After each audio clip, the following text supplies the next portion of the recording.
Good afternoon, Goran. Welcome to the podcast. Hi, Steve. How are you? I'm all right. I'm all right. Thank you. Yes, and looking forward to this. So, look, we're speaking to you today as the co-founder of True Fuels. Put my teeth in, which you can explain a lot more about. Exciting times for you guys as you build out in a very competitive market. You're sort of made for the podcast in that, why would you set up a new brand in such a competitive arena? But obviously, you've got a nice edge that you can share with the listeners now as to why you think you'll win. But before we get too deep into the brand, we always like to do the first question, which is around how you've got here. What's your background? What's your career? You can go back as long as you want. We had one guest that's literally said I was born in whatever, which I think is maybe a bit much, but I think it's the context of understanding what your journey has been so far to get here today, talking to me. I'd love to share my story, Steve, and thank you for having me on. I mean, my beginnings started similar to Alistair, that when I was a young boy, I was an extremely passionate tennis player. And this started from a very young age, where I started hitting a tennis ball. I picked it up by myself and I started hitting balls against the wall of my parents' house every morning from 7 to 8 a.m. before school started. I quickly kind of wanted to become my dream as a childhood, like many other athletes. I want to become a professional tennis player. So my young career was, short-lived, what I call career. And when I was 14, 15, I moved to Switzerland in a famous tennis academy. I trained every day before school and after school. I wanted to go professional. And in the age 17, 18, I had very significant injury. I dislocated my right shoulder three times within a 6 months period. And it became very apparent that, okay, tennis is going to be a tough uphill battle. It is any way an uphill battle to become professional athletes, but physically I was just not ready, and probably also emotionally not at that point. I went a typical route for a lot of tennis player athletes, that I've got a scholarship in the US to pursue my academics and continue playing, which was a fantastic opportunity. I did my bachelor's and then my master's of finance at a top university in the US. Continued to play very competitive within a team framework, which was very exciting. And then, by pure chance, I ended up in California for my first job. And why I said pure chance is that I was living in New Orleans at the time when I finished my master's. Hurricane Katrina came 2 days before the hurricane hit New Orleans. I evacuated to New York. Interestingly, at that time, the US Open was playing, and I had some friends that weren't qualifying. So I went to New York. I stayed with them a couple of days. They unfortunately lost quite early. And so I was stuck in New York with a small suitcase and not knowing what my next step is. I had a friend living in Los Angeles who was like, hey, I moved here. My girlfriend's parents own a restaurant. Do you want to come out here? And I was like, hey, I need money. I need a job. I packed my basically hand luggage. Everything else was left in New Orleans. I didn't know what's going to happen to me. I had roughly $150 left. I bought a ticket with Blue Jet. I flew to California and started working as a busboy at a restaurant with a master's in finance diploma. I was about to say, with a bit of history there. Yeah, so, humble beginning, so to speak, right? Got my first job at a small investment banking boutique in Orange County, California. Didn't have enough money to live in Orange County, so I had to commute 2.5 hours every morning back and forth. So I was spending 5 hours a day in a car and working 12 to 14 hours a day. So needless to say, I had little sleep. On the weekends, I would work in a restaurant to get as much money as I can to then prepay an apartment to rent in Orange County because I had no credit history. I paid up front for 6 months rent, and then from that point on, a lot of good things happened. I spent a few years in investment banking, lots of amazing experiences. One of the first M&A transactions I worked at the buyer was Warren Buffett. So I learned a lot about value investing at that point. Why Wow. I mention this is because I transitioned from banking to equity research 2010. In 2010, I moved back to Europe and I started working at a value boutique because I was so impressed back then with Warren Buffett's story. And I was very passionate about investing. And then I spent roughly almost 12 years at a very unique boutique in Germany where I was managing institutional clients' money. We managed up to $15 billion with the fund. So it was very large clients. The last 7 years, I was a chief investment officer and CEO. But I helped the business towards the end of the cycle. I decided, okay, I was looking for something new. I've felt, okay, I've done this. I've become the master of what I felt I could achieve as an investor, even though but the nice thing about investing is that there's endless of knowledge you can accumulate. You continuously learn different markets, psychological behavior. There's so much to learn. You keep learning, which I really like about investing. However, for me personally, it was like I was needing something else. In 2022, we sold the business. I helped the owner sell the business as a CEO. I exited. For a year and a half, I was helping a publicly listed company as a managing director in Spain. I was managing a business transformation. And in the midst of 24, I decided by end of 24, I will exit. And this is where I met Alistair at a work function through a common friend. And we started discussing life and purpose and what's next. And Alistair shared with me in an open conversation that he was planning to retiring. He wanted to launch a sports nutrition company based around the product philosophy of only putting inside the products what you need and nothing more. So very functional idea with cutting out all the BS, being very grounded in science and research and not competing with everyone else, but doing our own thing. I was very drawn to this view, and coming from the investing world and research world, I was very drawn to it. And then being an athlete that used his trauma of not succeeding and put everything else, all my energy into championing everything else I do, I was like, almost felt like, okay, this is full circle for me. I can finally give back to sports. I can help others be their best. And then, okay, we got to better clicking. He asked me, hey, how can you join forces? Can you be, the captain? And I will add my product insights. And I was like, hey, this is absolutely, like I said, coming full circle for me. And I'm in a very fortunate, lucky position where I can truly choose to do the things that I want to at this stage after, doing whatever I can the last 20 years to get here. And it's an amazing opportunity. And it's been amazing. The last 9 months or almost 12 months now have been incredibly fast and humbling, I have to say. Brilliant. What an answer. Well, I love that. Not only have we got different industries, different jobs, we've got different continents, different countries. And I think, Goran, it might be quite important to make sure that everyone understands it's Alistair Brownlee, the obviously Olympic triathlete that you're in partnership with. Yes. Because obviously I know that, but not my guests might not know that at this stage. So yeah, fabulous, fabulous. Oh my word! So you've had so many different, like you say, from the excitement of sport and getting onto a program, and then the body saying no, sorry. That's a big psychological adjustment. Did you say? Do you think you used that into how you grew then your career in the States in Orange County?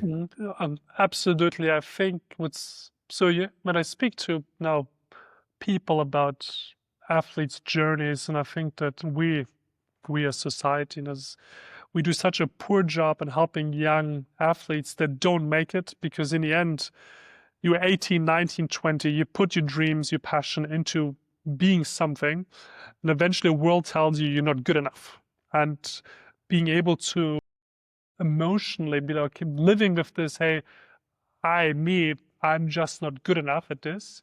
It's a very tough mirror to, experience. And Yeah. yes, you can use it as fuel. Okay, learn about, okay, why did I not accomplish my dreams, and use that as learnings to do other things better. But you obviously have a lot of people that don't make it, that the trauma is too big to get into the right path of a career.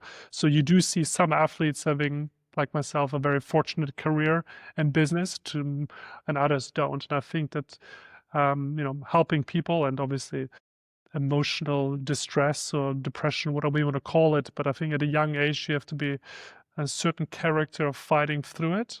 And because I think what you learn, I mean, in life, sports and business, the, degree of why things happen or don't happen, sometimes are just very small chances. But what I've come back with in sports, life, or business, and what I teach others is, it usually comes down to three simple things: the quality of decision making, the quality of execution, and luck. And if those three variables, I mean, two of the three you have control over. And obviously, I didn't come up with the concept. This is just, there's some other people have used different contexts, but this is what for me personally is like, hey, I can work about how do I make decisions, how fast, what variables do I use, how much is data driven, how much is emotional experience, and those things. Equally, if you do things right, so it's very important to execute. I mean, you learn as a business owner very fast. It's very easy to have ideas. Anyone can come up with all these suggestions on what to do. I mean, you and I can sit down with any business and like, hey, here's 10 great ideas about content we can produce. But it's okay. Do you have the money? Do you have the time? Do you have the resources? All those things. And then it's also, I mean, in the end, it's a bit of luck. I mean, if I wouldn't have gotten injured, if I would have won a few more matches, maybe my behavioral construct would have been better, and I would have taken a different path altogether. Yeah. It's interesting that. I mean, do you look back on the tennis? Were you on a trajectory? Obviously, the injury stopped you, but did you feel that you could have done it if you were in those quieter moments? I think looking back, I think that there was aspects of my games, and interestingly, I'm someone that if you see me play, it looks a lot better than it is. So, people, even to this day, I'm now getting more active again, and I've found a fantastic club in Barcelona. I don't have enough time to play enough, but I do play more competitively now again. But I do think that I was quite far away. I have some good wins. I have some good tournaments. So I've played with some good players in my youth, but also competitively. So in a tournament facility, I have beaten players ranked top 200 in the world. So I could hit the ball decently, but not consistent enough. And in the end, I think that there's certain attributes that I don't have, which other players do have. Yeah. Yeah. But it's also, it's the margins are very slim, right? I mean, because there's one or two tournaments I played extremely well, which were prize money tournaments, and I served well. I was high confidence, and I was beating good players. But to do this week in and week out, I was just not there by any means. I think that's it, isn't it? It's a consistency. But I mean, that's the same in business as well, isn't it? And discipline. It's in discipline. I think it was interesting. You talk about luck, but if you do the other two factors of your little triangle there, then the luck, well, you create a higher propensity for that luck to happen. Let's call it. There's a famous, I think it's Arnold Palmer, wasn't it, who was training or warming up for the Masters, and he's chipping in from the side, and the story goes, and I hope it's true, that someone said, "Oh, that's a lucky shot, Arnold," and he says, "Yeah, it's strange though, isn't it? The more I practice, the luckier I get." Yes. But I mean, you learn this saying like trust the process, right? Yeah. So absolutely, I think that I've been in a few positions. The trajectory has always been the same. Things did work out quite well. I tend to say the universe has always taken care of me in some shape or form.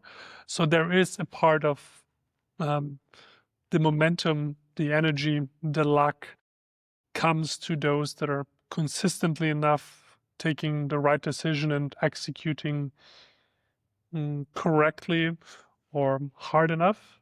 Yeah. However, you know, and to say, one door closes, another one opens. Um, it's just very true, right? So, Well, um, yeah, I suppose if you hadn't had the career you had, you wouldn't have been in that room with Alistair and having a chat. And then, like you say, the world says these two are meant to be together. They're yeah, gonna create great things. yes, So, yes. so tell us a bit then. So you obviously had that initial meeting. You thought, oh, I quite like the idea.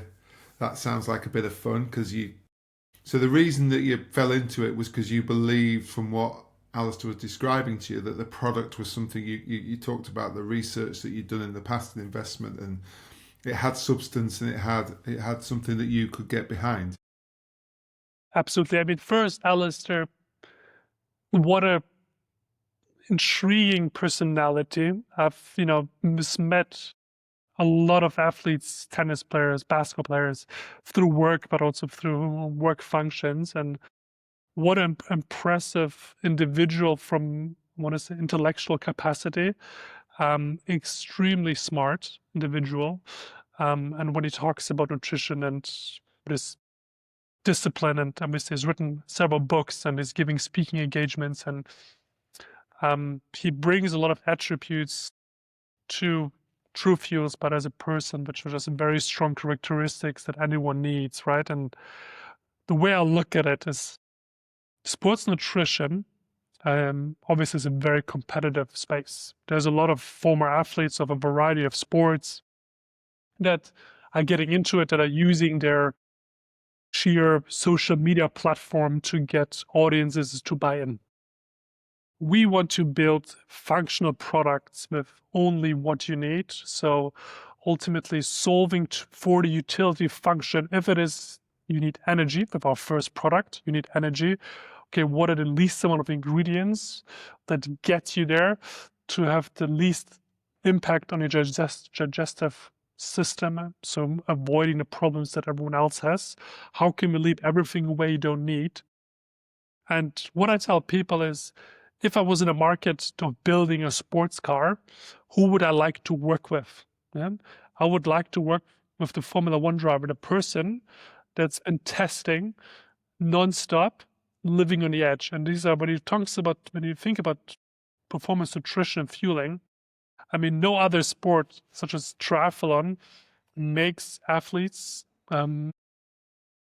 discuss, test, analyze your body in regards to fueling. Fueling plays a massive role in the outcome for triathlon athletes. And obviously, Alistair also learned the hard way, right? When he was younger, there were some races where his sheer talent and brute motivation and force did not bring him the desired goal. And he learned with time that this is something he needs to perfect or get better at, right? Mm-hmm. So I think that we have this person in the team that has tested with the leading universities, lead nutritionists, but tested on himself, just like the Formula One driver has tested the aerodynamics, the tires, the engine, right? So if I was building a sports car, yes, I can use a celebrity that probably also has some nice cars in the garage and likes driving and stuff. But, I see, for example, and soccer players launching nutrition brands. Yeah? I understand that he probably has used a lot of electrolytes and things, but we all know that to succeed in soccer, yeah, you will not have tested in the labs for hours how to fuel your body properly. So if you're out there and trying to find fuel that is really meant to elevate your performance with the promise from True Fuels that we only put in there what you need, then you've come to the right spot and we have the person that can back it up. And that's what Interesting. makes sense of Alistair. Is that when you looking on the website and looking and researching, when they talk about clean product, is that what you mean by that? That it's just got in the actual elements that you need, nothing else? Absolutely, but also the amount of time that Alistair spends on researching the individual ingredients and where they come from. For example, Okay. the base of our gel. We were looking for what can we put inside that provides natural elements of electrolytes, magnesium, potassium. So the coconut powder is the base of our gel, which adds a bit of electrolytes, but also flavoring, but natural. But Alice has spent a lot of time thinking, okay, what is the best coconut powder that I can buy? So this is where this whole process comes. And I think when you look at our name, truefuels, true is that everything we do from product side is very functional, clean, minimalistic, in the essence, true. Brilliant. That's fascinating. So because obviously Alistair's linked to the universities in Leeds where he's based. Is that where a lot of the research has been done, or has it been all over Europe? No, at the beginning we've done some tests in Leeds. Definitely we're using the facility, and Alistair, he retired, and then he had lots of tests with our product iterations going. So he's definitely going to stay in shape in the next few years. And obviously, we worked with a lot of other elite athletes in this space testing our products. But I mean, Alice is the first one to tell you, I mean, the lab testing only takes you so far. You have to test the product in the field, right?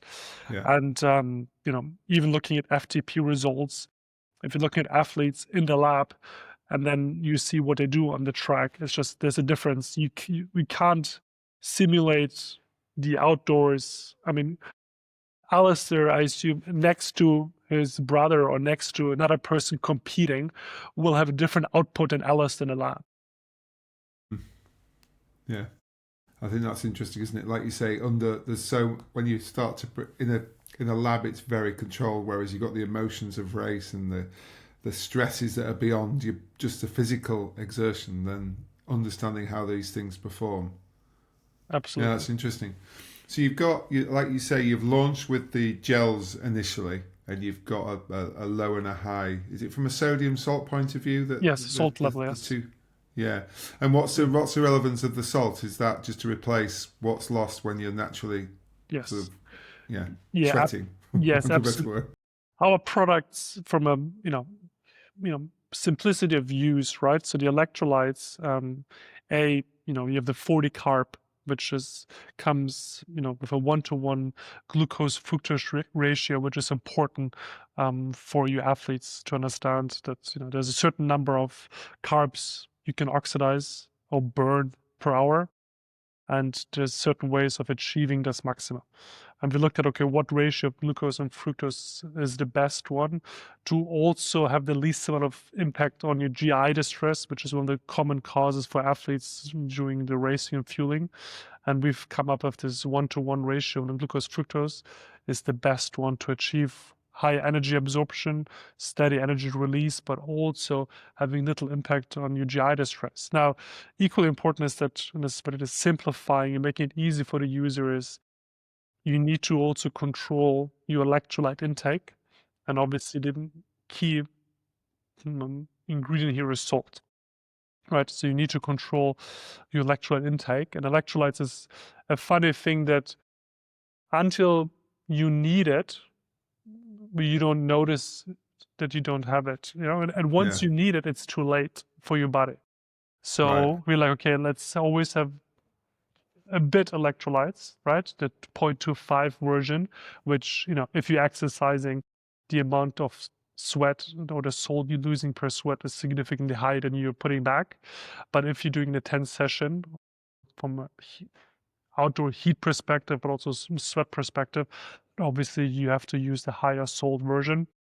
Another key thing which makes us unique is we looked at, okay, you can use the gel straight up, but equally important, how does Alistair use it? And he was always like, hey, I like to squeeze my gels in a bottle so I can customize. I'm not forced to use it as I'm told by the manufacturer, but I can control the intake. So I can take one gel, put in a bottle, and I sip on it every 15 minutes. So you mix. So sorry, go on. You can mix it with water, can you? Because I agree. I've used the gel cycling, and you just it's horrible. You took it out of the thing. whereas he was saying mix it, make it longer, and then gradually take it on board. Yes, if you want to control how much you take, right? So he will put 4, 5, 6 gels in a tank or water bottle, and then he knows, I mean, obviously preparing for your race, or your training session, but mixing, you can mix out gels of water, so they're designed for dual functionality. So you can use them individually or in water. I personally, as a tennis player, or now let's say I'm not a professional athlete by any chance anymore, but for my HIIT sessions or my cycling sessions, I mix it in my water bottles. The high salt version. I'm a heavy sweater, and it's amazing because it basically becomes a significantly more healthy and better tasting version to Gatorade or Aquarius, from my perspective. Obviously, I'm biased, Yeah. right?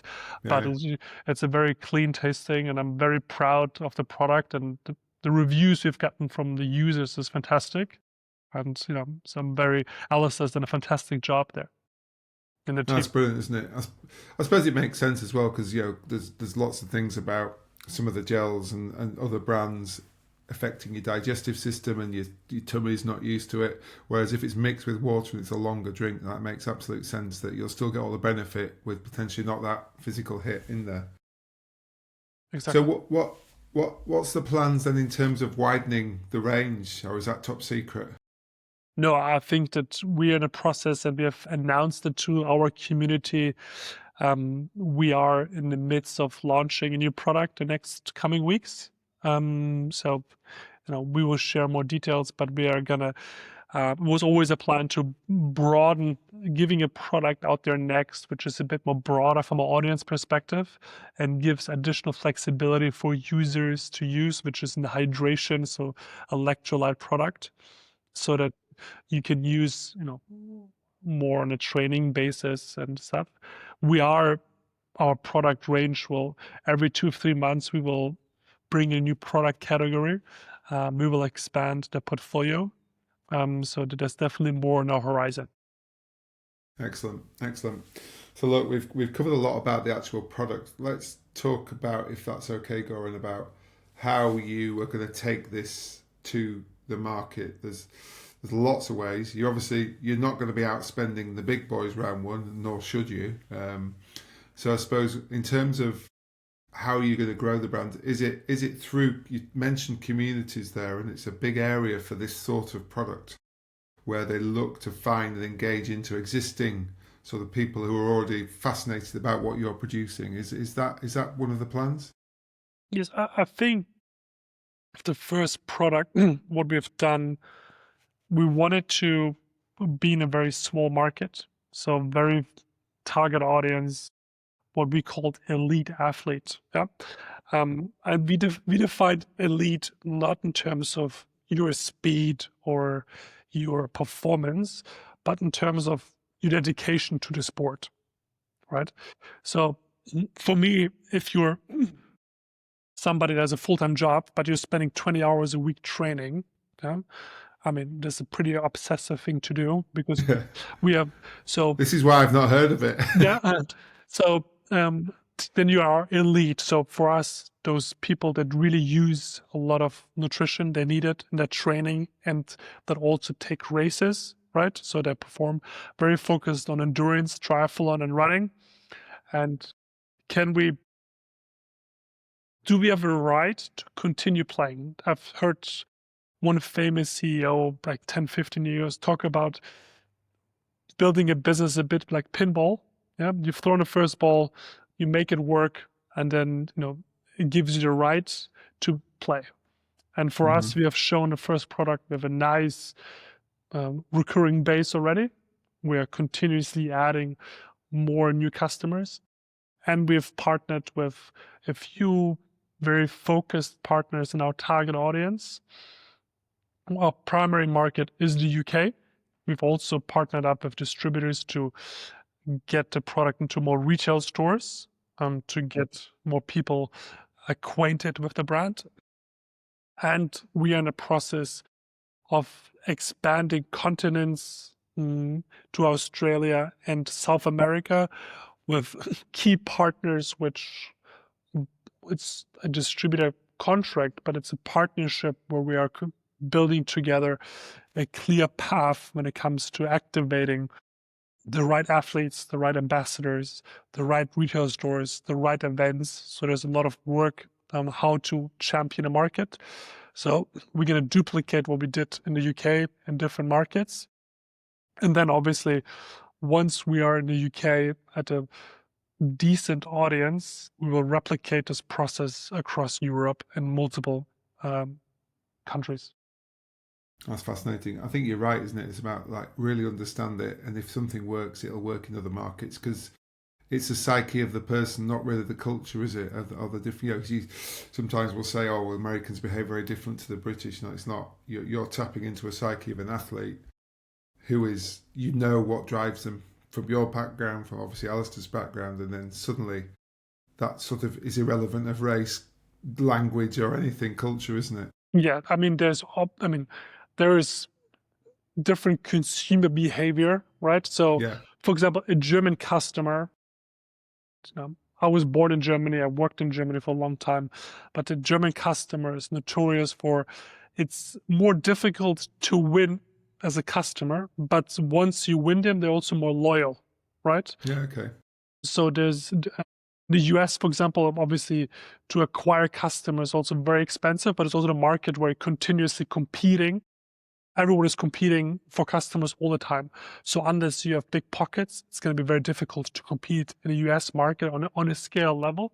But obviously on a micro level and micro dosage, you can also attack the US market if you like. And it's on our agenda for 26 to expand to the US. However, one big learning is, okay, do things, do them properly.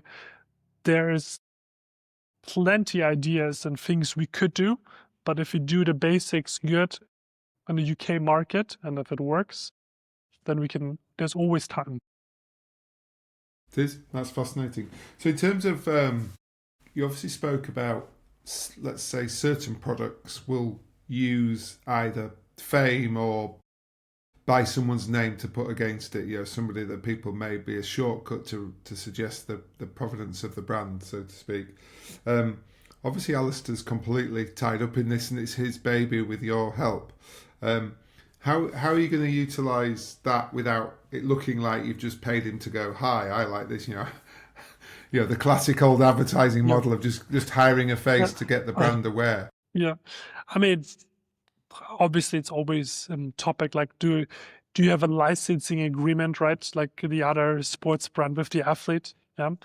I think the one thing is that, people, when they hear him speak or when they see his Instagram profile, the way he talks about the product, the depth he knows about a product, he is definitely the chief product officer of the company, right? Yeah, So it's definitely what he's driving forward every day when he comes in, and this is what he's thinking about.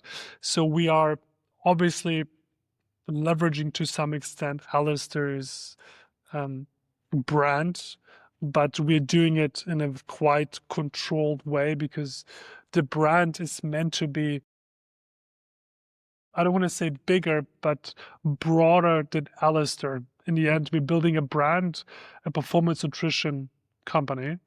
And Alistair is part of this brand and performance nutrition. And our ambitions go much beyond the triathlon market in the UK or in Europe. So we definitely want to expand further in more sports and more countries down the road. And it's important not to lose focus and sight. And Alistair's part, including myself, part of the team. But his main focus is pushing the product development, product innovation. And we will very soon announce basically a product which in the market doesn't exist yet. So we're going to introduce a new product category, as this was also something when we started. The gel is obviously a unique product and we're really happy with it, but obviously there's lots of gels in the market. yeah. It's a competitive industry. And it also comes a bit down to personal preference, right?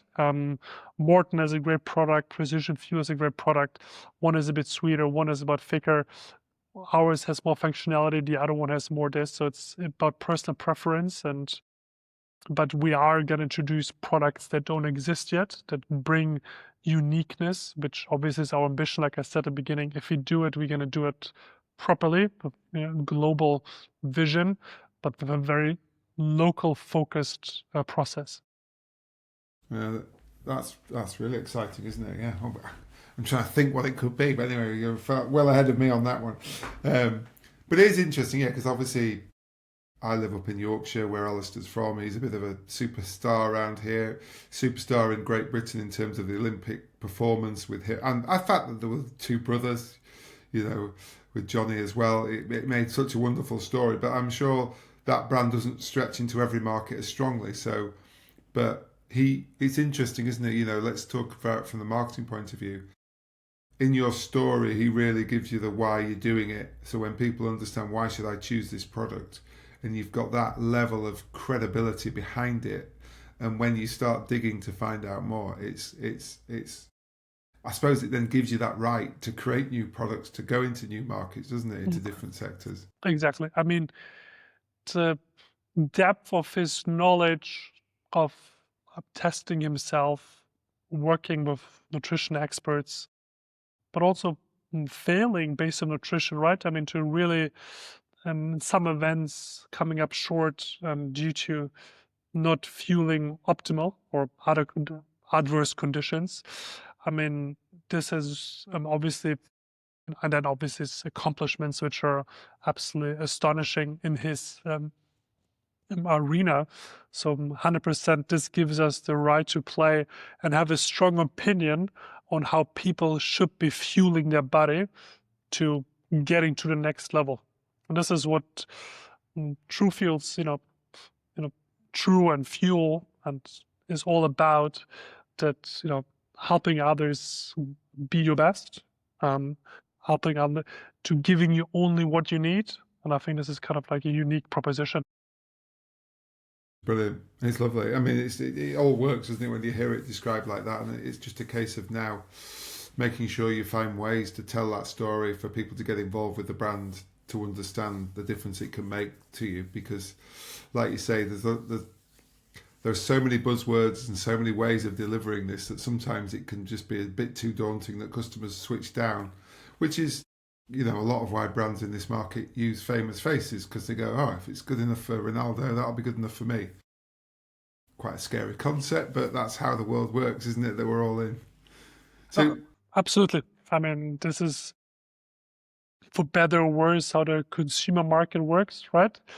And we need to tell this story, and we need to tell it consistently, and we need to be present. And we're doing it step by step. And interesting, I've never founded a business. I've managed, a company with $1 billion in revenue. I've managed a company that has invested billions in other companies. I've invested in a lot of startups beforehand myself. But one thing is that the cycle of iteration of learning as a young business is so fast. And I think this is kind of like where my background in sports, but in business, but also Alistair's, in terms of we're both very outcome focused. And we're both in a position where we 100% aligned. We will only produce products that have a significant value to someone's product portfolio or usage. So when we're having this conversation about the coconut powder, which is obviously very interesting. Okay, do we use coconut powder? Yes, it's very expensive. It's going to hit our margin. Okay, which one do we use? We want to use the best quality. Okay, it's going to hit our margin again. And we're both in a position, hey, no shortcuts. This is what we're doing. We get a win with top products, which are backed by science and backed by Alistair's built on Alice's acumen of understanding how to build products, how to test products. And we're not taking any shortcuts. And hopefully this will resonate with time with more and more people. Yeah. It's good. And like you say, as you bring more products out and they understand the love and the research that's gone into them, it's a shortcut for them to know this is going to make a difference to me. It's interesting you mentioned about, like you say, your background, which is incredibly impressive, but it's very different running your own thing from scratch. So I suppose, yeah, what do you reckon's been one of the most unexpected challenges that you've found so far in running True Fuels when you're building as what a lot of people at this stage call your baby? Now I don't want to be rude about that, but people talk that way. What's been the one thing you've gone, oh, didn't expect that? I mean, good question, right? I mean, a few things. One thing that has been very, I mean, already a few things have been very interesting, but the one thing is that the, this level of execution, how fast you are, and how unpredictable the early parts of running a business are, and how fast we have to shift and stay agile, so to speak, to what's happening. Yeah? It's a very unique experience, right? Because in the end, obviously Alistair is so famous, and then you can have your assumptions. Alistair's gonna post on Instagram, and he's gonna announce it, and then we're gonna get X amount of followers, and then you do Yeah. it, and you're like, oh, it worked much better than expected, or oh, it worked much Yeah, worse what than happened expected. next? And we are until June, we were completely bootstrapped. So Alistair, myself, and a third co-founder, we put our own money into it. Yeah. So everything we're doing, we're also backing it up with our own finances. We are now expanding because we are growing so fast that obviously we have to buy new product, and growing fast is obviously great, but also brings in more costs. So different challenges, doesn't it? exactly. So so we at in July I posted on LinkedIn just, hey, we now shipped to 1,000 customers, product out in the first 2 months.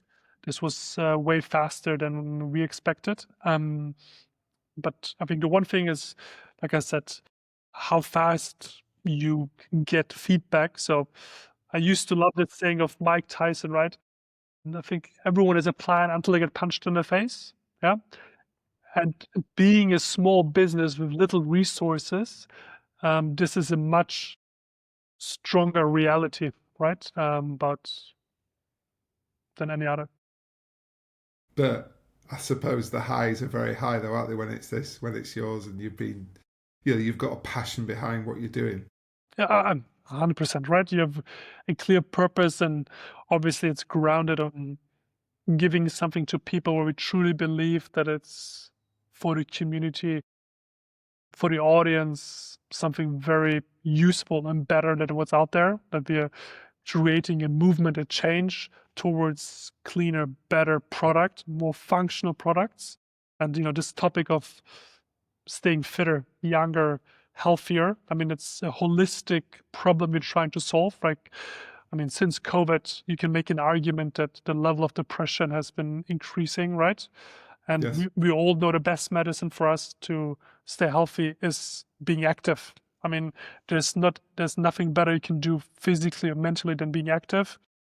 And then equally important is to what you put inside your body for staying active. And we're providing you fuel that you can stay active longer, that you can recover faster, and this will have a holistic benefit to your well-being, which obviously also spiritually should have an impact with a long path of someone's career. Because obviously if I'm putting garbage in, it's going to garbage out, right? And I think this is, you wake up and hey, I'm doing something that is necessary, that is useful, that is helpful. And hopefully we can do it in our way.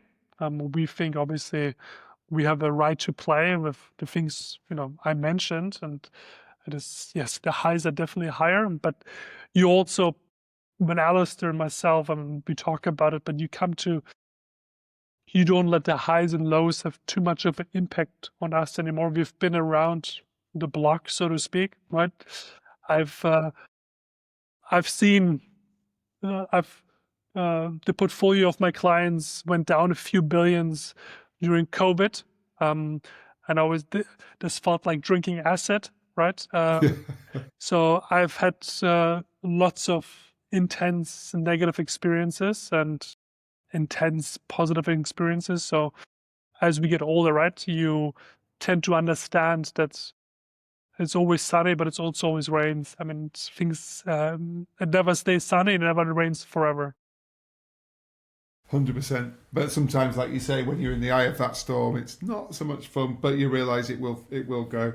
I suppose it's fascinating listening to you as well about, and you're not obviously saying this in an arrogant way in terms of when you're looking at the wider market, but it seems like both you and Alistair are so focused on sorting out what your customer wants, what your client, your athlete, it doesn't have to be.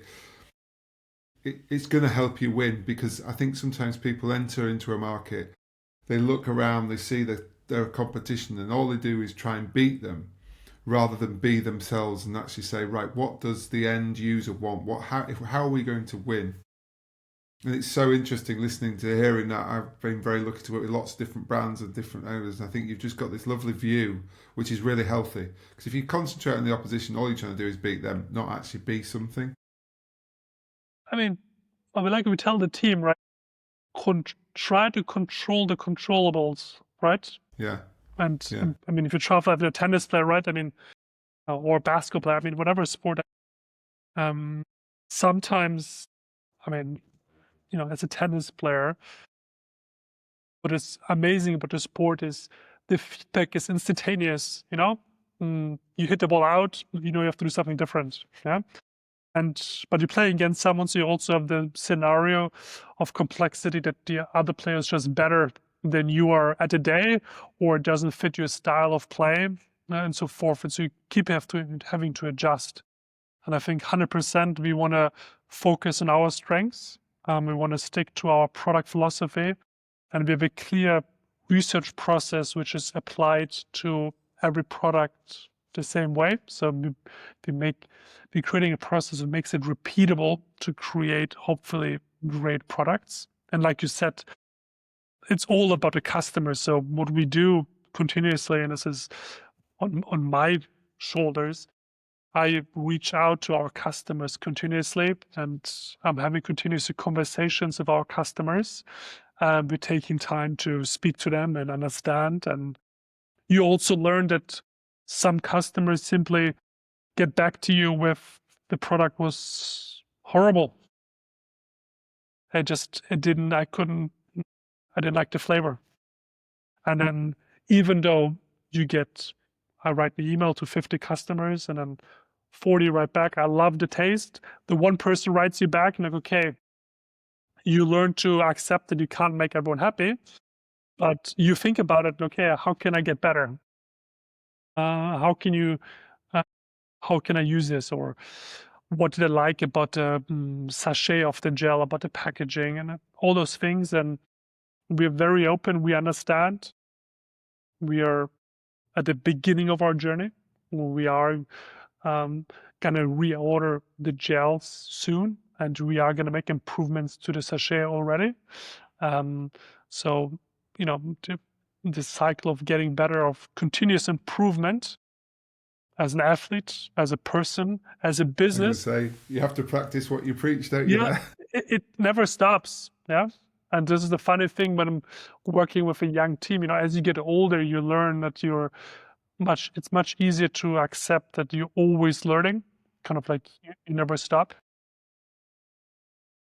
So look, you've come from a background always of especially with investment, that there are natural cycles. You'll be in for X, and then you've got to get this much return and go.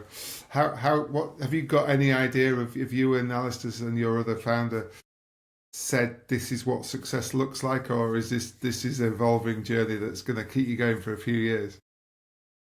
I mean, we have had a session where I asked, in 5 years, every team member came, what would feel like a win in 5 years?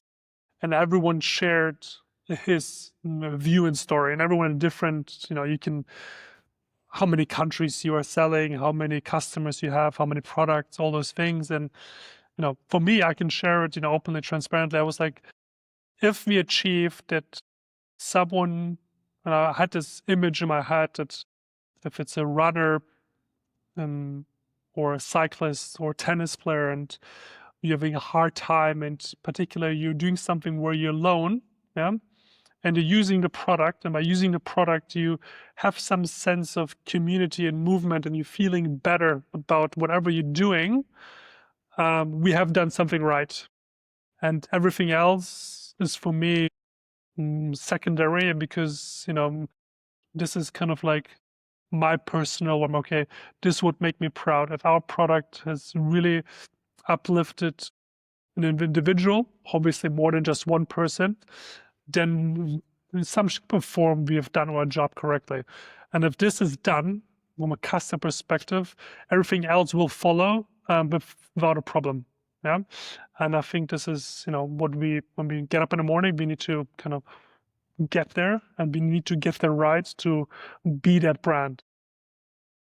That's brilliant. I love that answer. It's interesting, isn't it? Because like my natural, with your background in investment, would be where the brand the brand has got a value of X or Y, and it's, I suppose you've got that lovely context now that you've been very lucky through a lot of hard work to have succeeded there, and now you can look to put different values and measures. But I suppose you also know if you do that, the success follows, isn't it? But it's a very interesting spin. Rather than you doing it for the money, you're doing it for the good. I spent, over a decade telling investors to focus, on the outcomes and not on the short term, right?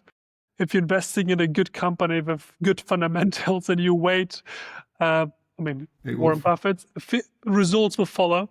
If they don't, you can keep buying more of the company, right? And unfortunately, the market is only very short-sighted. That's why people like me exist and can exploit in terms of having better returns than the competition, because of not having the short-term focus. But, the philosophy is quite the same, right? Have the midterm, long-term picture up front. And if you're working towards that while coming in, executing every day. So it's kind of almost like a paradox, right? Yeah. You need to know where you're going. But on a day-to-day, as a startup, I'm looking down all the time because I have to focus on everything that comes in. I think this is a bit of a paradox for startups, but I think we have it clear where we're going. I think you know that it's a short-term thing as you grow, isn't it? And then Yep. that you've got that vision to look forward. But we've totally gone over time as usual, Goran, but I'll get told off later. I suppose what's interesting, my final question is normally, what advice would you give to yourself? But so many to your younger self starting this. But A, it was only a year ago. And B, so many of your answers have given that insight as to what you've brought from each area, from your young days, from as an athlete, right the way through to the different bits. Even working 2 jobs in America on the West Coast to try and get ahead and get your foot up. I think everybody can see. Well, you might want to answer it, but I think everybody can see it's literally work hard and believe in the outcome, and it'll come.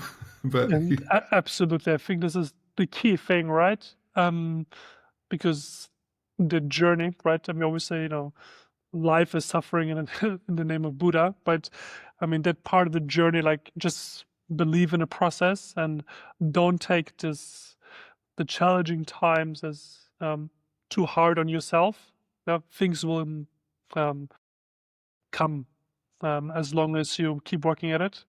And I think predominantly always share that the best thing I've done, I think, when it comes to life is, being fortunate to have good people, having met good people around me at pivotal times in my career, right? Having a strong partner at home, having a strong family foundation.